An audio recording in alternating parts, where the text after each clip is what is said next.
regresamos con la hora clave. Recordamos que pueden interactuar con nosotros a través de la etiqueta numeral hora clave.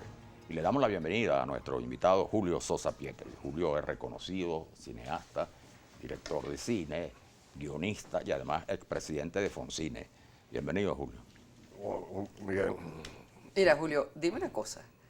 ¿Tiene sentido ahorita hablar de cine? Porque según parece no hay producción cinematográfica y yo quisiera saber por qué si en el 2014 se dice que hubo unas 30 producciones, hubo una especie de boom. ¿Qué es lo que ha pasado? Bueno, lo primero que como cineasta tengo que decirte que siempre tiene sentido hablar de cine.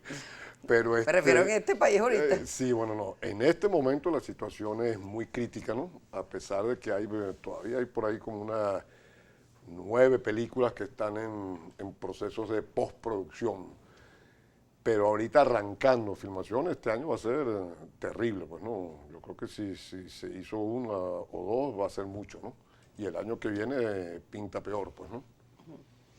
En ese sentido. Y es una lástima esta caída de la producción porque, pues mira, se estaban produciendo cosas interesantes dentro de lo que era la producción cinematográfica venezolana, pues, ¿no? Tanto en cuanto a temática como a elevación del nivel cualitativo, pues, ¿no? de las películas. ¿Y en qué se expresaba eso?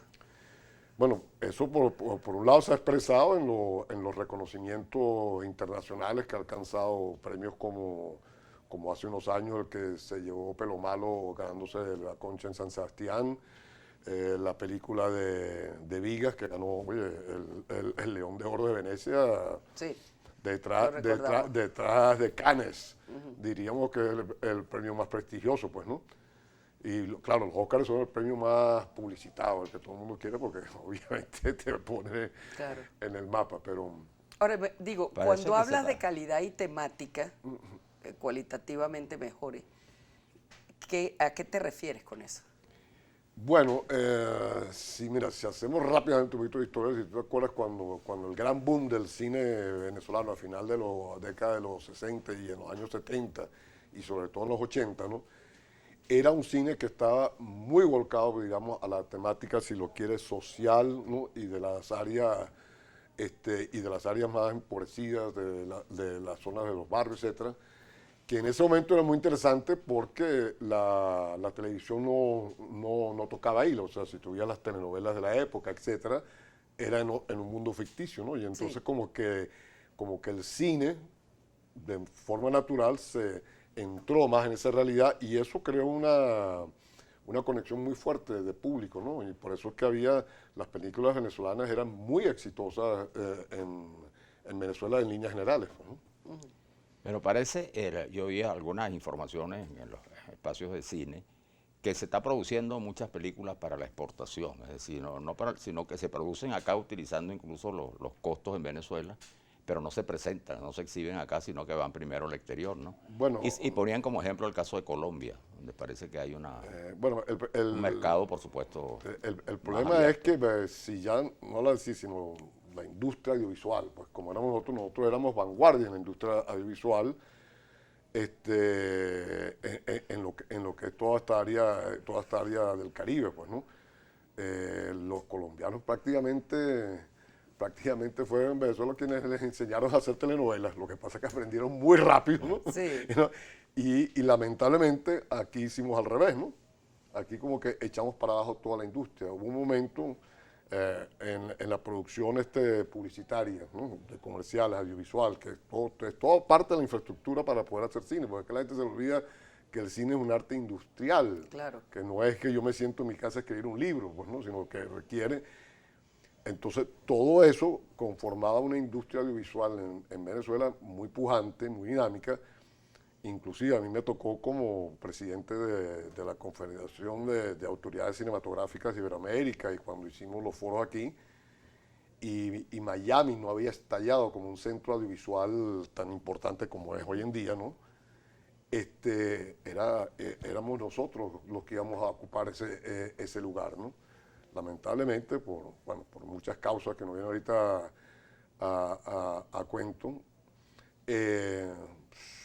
lo que fuimos fue, como diciendo, degradando toda esa industria audiovisual al punto de que hoy no hay ni el 10% de las productoras audiovisuales que había.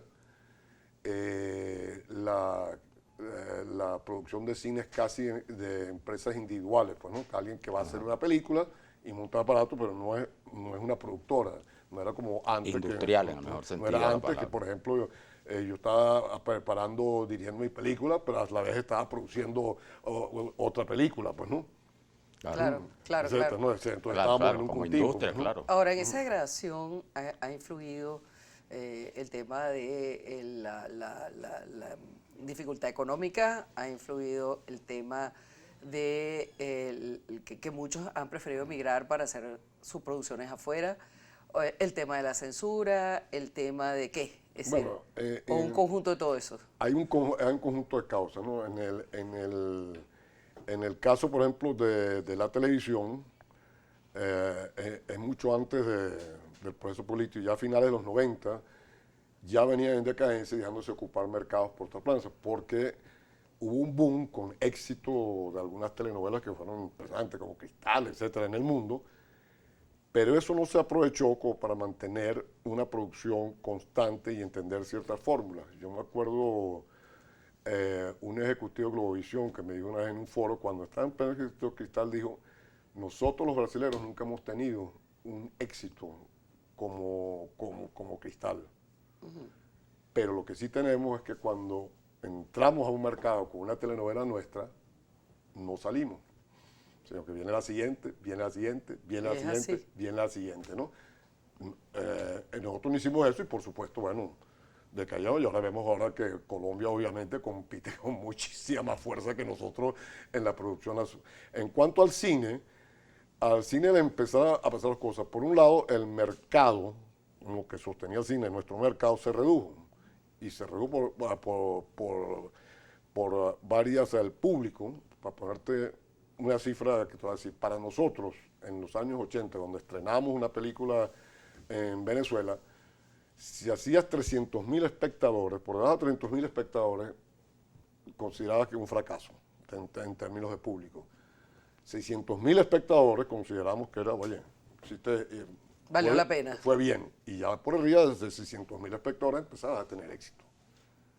¿Quieres que te diga cuánto es el público hoy en día de las películas? Y no solo las de las venezolanas, sino de las internacionales también, ¿no? Porque eso es bueno recordarlo. Hubo un momento en que las películas venezolanas hacían más público en Venezuela que las películas internacionales. 60.000 espectadores, 70.000 espectadores. Ahora, es también un tema de taquilla y capacidad. Entonces, cuando tú tienes, no, es que se ha reducido, y se ha reducido globalmente, porque además tú tienes la competencia de la película en disco y la piratería, pues, ¿no? Claro. Entonces ir al cine, entonces ya la gente no va al cine como iba antes. Va el que es realmente muy aficionado a ese tipo de...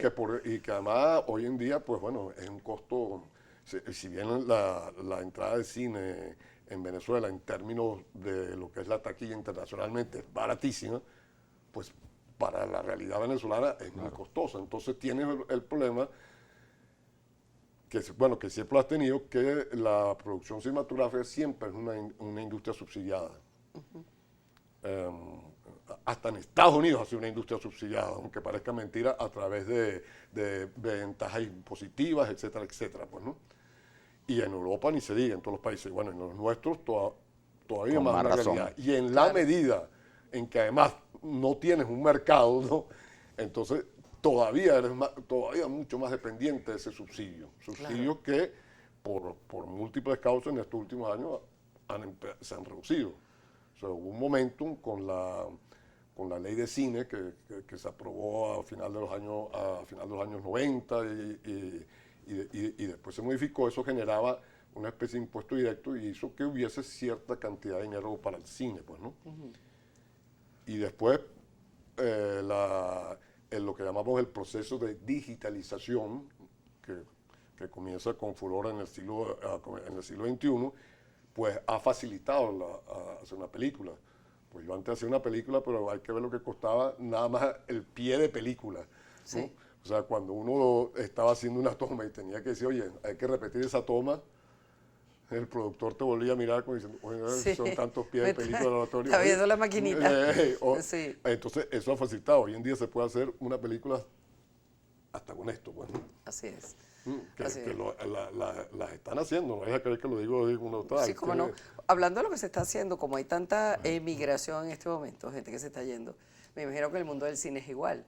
Entonces, independientemente de la producción nacional, que sabemos que está de capa caída, ¿qué papel están haciendo afuera los productores y directores, cineastas venezolanos? Bueno, ha habido... Aparte de los premios que me acabas de decir, que son cosas muy notorias, pues. ha habido una migración, ha habido una migración, por supuesto, de técnicos, se han ido algunos a Colombia, otros están en Florida,